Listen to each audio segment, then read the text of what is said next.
Bonjour, aujourd'hui nous allons créer un rapport sur ClickView et ce rapport portera sur le suivi des méthodes de livraison par rapport à la base AdventureWorks et du coup notamment sur le datamart, l'univers purchasing. Donc ce rapport aura pour but de fournir une analyse sur les méthodes de livraison de manière générale les plus effectuées concernant du coup les achats effectués par l'entreprise. Donc on clique sur éditer le script. Donc on regarde au niveau de la connexion si votre client DBC est effectué avec la base de données. Donc moi c'est une base Access. Donc on teste la connexion. Aucun souci. Très bien. Donc on clique sur OK. Et là le script du coup va s'écrire automatiquement. Donc là c'est l'univers purchasing. Moi c'est une base Access. OK. Donc ensuite on clique sur sélectionner. On ajoute les différentes tables. Moi j'aurais besoin de la table date, j'aurais besoin de la table produit pour ce rapport, catégorie de produit également, sous-catégorie aussi.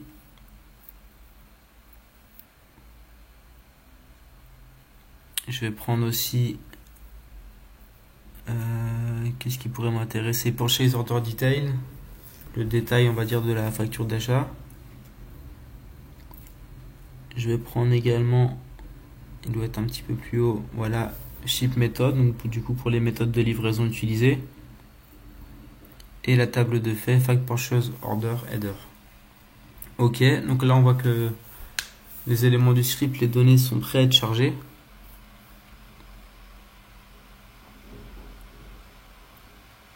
Alors ce qu'on va faire d'abord, c'est qu'on va, pour ce champ-là, le champ date, on va mettre date as order date pour ainsi du coup relier la table date par rapport à la table de produits. Et là on regarde aussi la table de fait, pardon.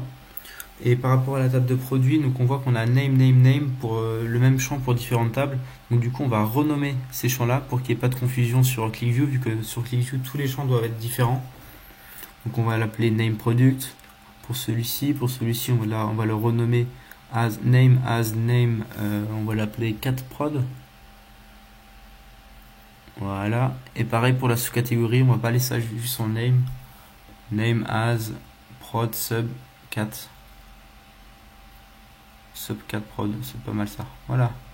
On ne doit pas avoir les mêmes champs sur ClickView. Même s'ils appartiennent à des tables différentes.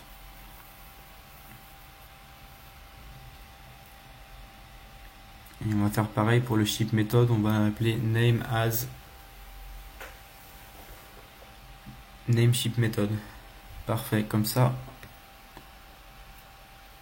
Il n'y a pas deux champs identiques. Très bien.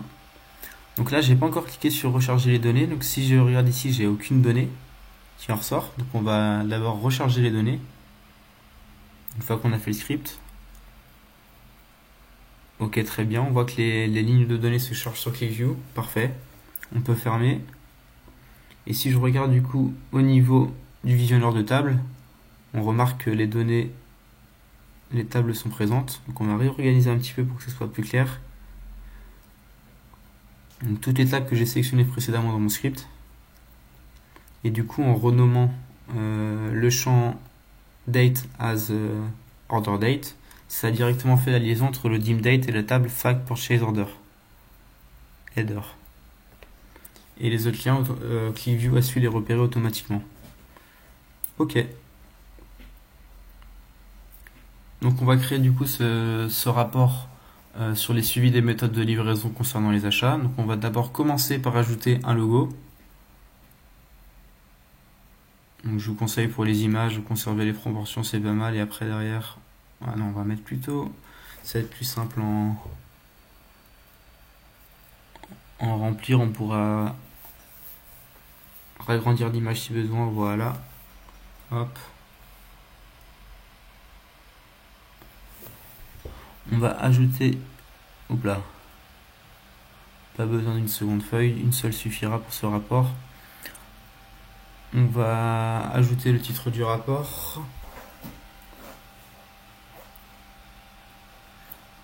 Globalement, quand vous ajoutez un objet de texte, il y a pas mal d'options pour la mise en forme du texte, que ce soit la police, l'encadrement, une légende.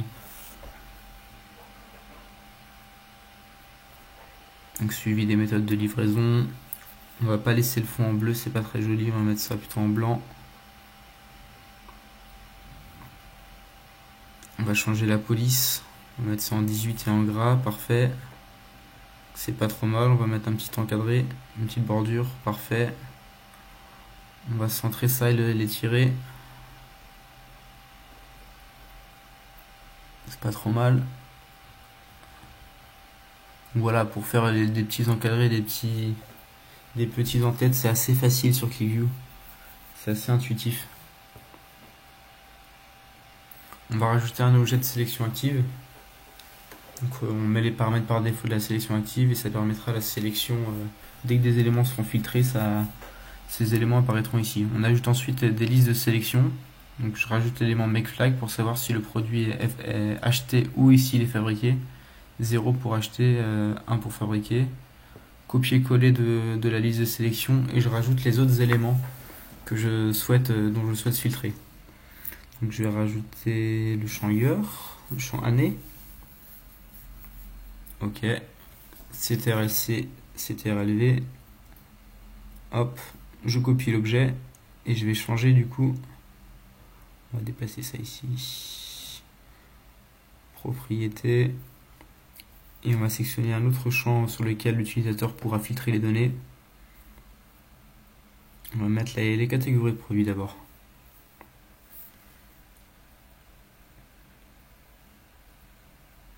On va refaire un copier-coller de cet élément-là. Pour rajouter d'autres filtres, on va mettre du coup les méthodes de livraison disponibles. Ensuite, on va rajouter un objet de recherche pour permettre à l'utilisateur de chercher directement les données qu'il veut. Et on va mettre aussi... On va mettre un petit bouton d'effacement de données.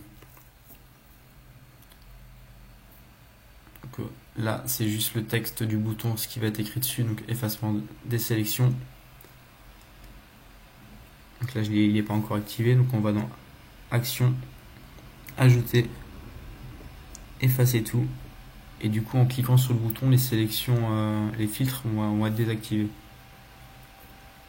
Si je fais un petit test, hop, effacement des sélections, les sélections actives, on voit bien que ça a été supprimé. Très bien.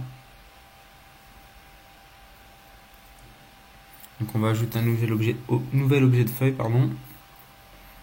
On va ajouter une zone de table.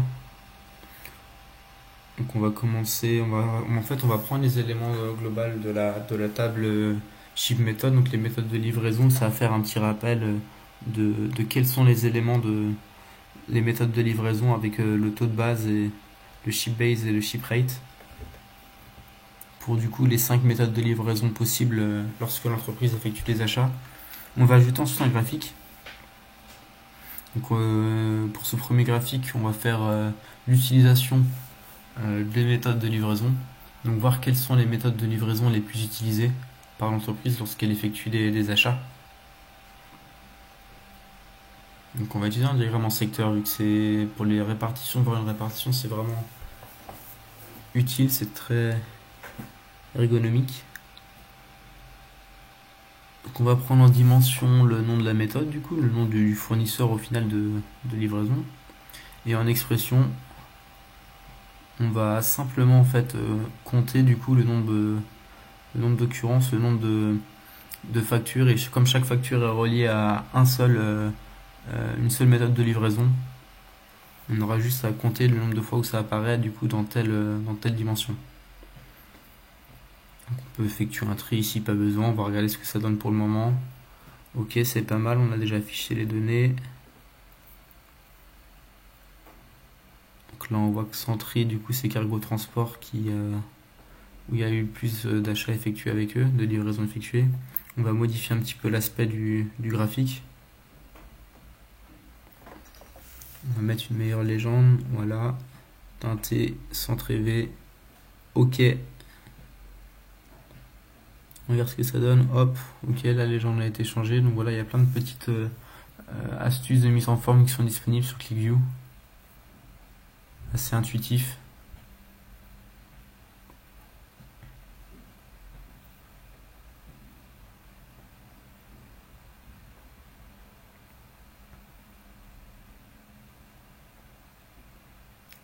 On va changer le can purchase order ID, on va mettre une étiquette dessus, on va mettre le nombre d'utilisations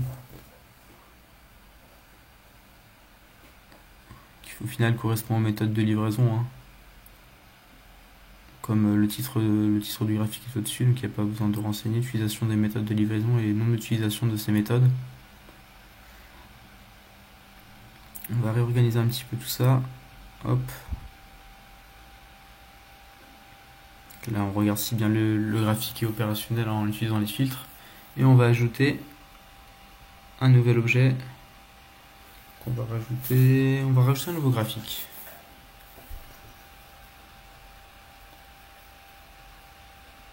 Donc on va ajouter un nouveau graphique sous forme de radar pour voir du coup le coût moyen en fait de chaque méthode de livraison.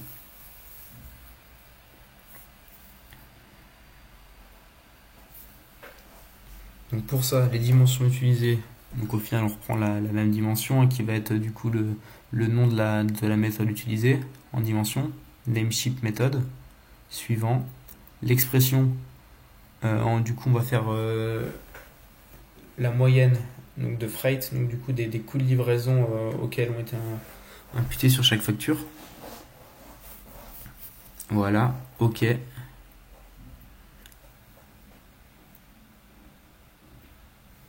On peut laisser en standard, il n'y a pas de souci au niveau de la ligne.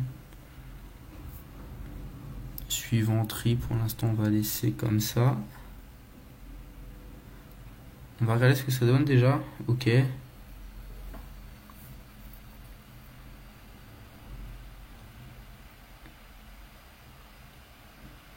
On va regarder par exemple sur... Ok, c'est bon, c'est actif sur l'année.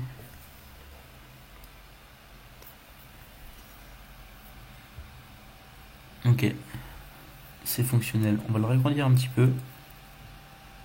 Pour qu'il y ait un peu plus. Voilà, là c'est pas mal. C'est pas mal. On va changer du coup les données average price, l'étiquette de données, expression, que ce soit un peu plus parlant.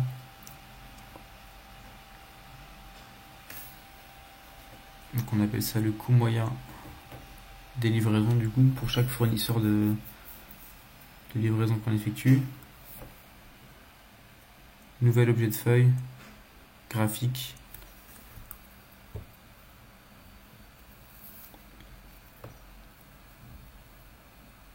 Cette fois-ci on va ajouter un tableau simple qu'on va appeler du coup le détail des méthodes Non, on va plutôt appeler ça détail coût livraison par catégorie.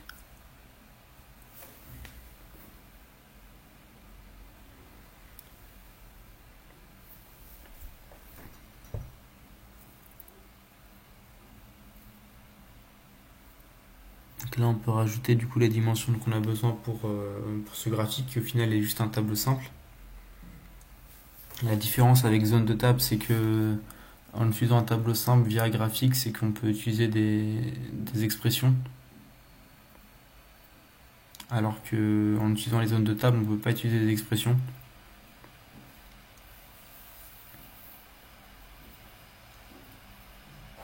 Donc là, on va afficher la somme du coup des quantités commandées pour chaque méthode de livraison. Et du coup, fois le coût standard. Ça va nous permettre ainsi d'avoir au final le montant commandé hors taxe. Hop, très bien. On va rajouter une seconde expression. Cette fois-ci, on va faire la somme, juste la somme des quantités commandées. Voilà. En étiquette, on va mettre les quantités commandées.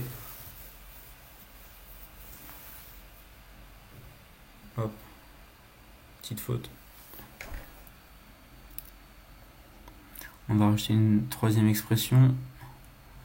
On va faire la somme du coup des coûts de livraison, sum freight.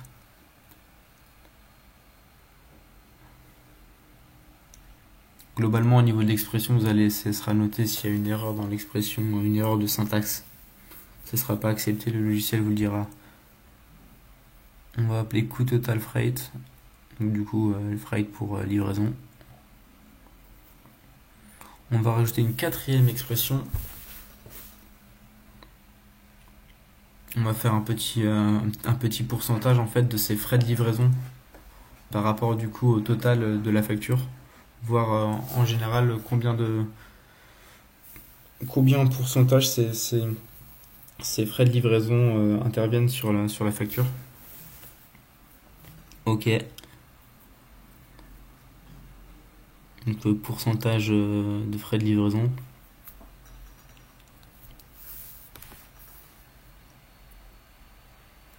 On est pas mal. Suivant. Ok.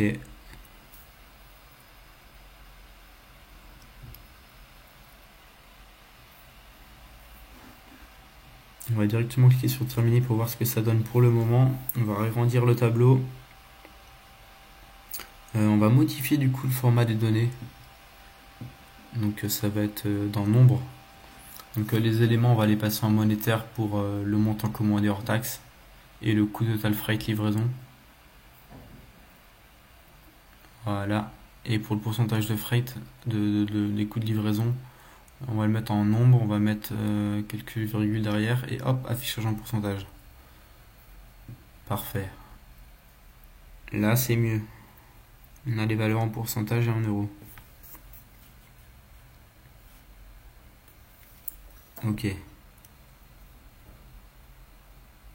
Nouvel objet de feuille. On va rajouter quelques boutons.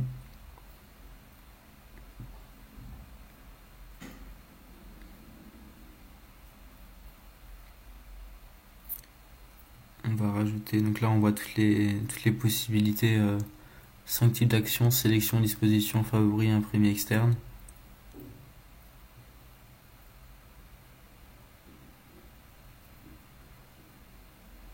Donc ce qu'on va faire, c'est qu'on va ajouter du coup un bouton pour fermer directement le document. Pour montrer qu'il y a vraiment, on peut ouvrir des documents particuliers sur tel ou tel bouton. On peut exporter les données sur Excel d'un tableau par exemple.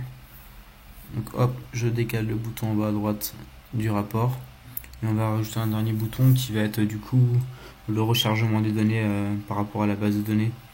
Comme ça, dès qu'on cliquera sur ce bouton, ça rechargera les données, comme pour le petit bouton à gauche qui est un peu plus caché pour recharger les données. Ici sera vraiment visible de l'utilisateur. Voilà, recharger. Et en général, on va lui mettre un petit nom. Rechargement de données. Ok. On remet un petit peu en forme le rapport, l'organisation du rapport. Le bouton est fonctionnel, on voit bien que ça recharge. Ok. Effacement des sélections aussi, très bien. Donc là, si je sélectionne par exemple sur l'année 2012, voilà, on voit qu'Oversea, il y a beaucoup de coûts moyens de manière générale. On va regarder au niveau de l'année 2013 par exemple. Ok. En sélectionnant toutes les catégories sauf les vélos.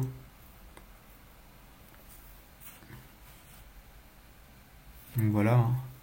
Après, il vous suffit de sélectionner les différents fils pour effectuer l'analyse.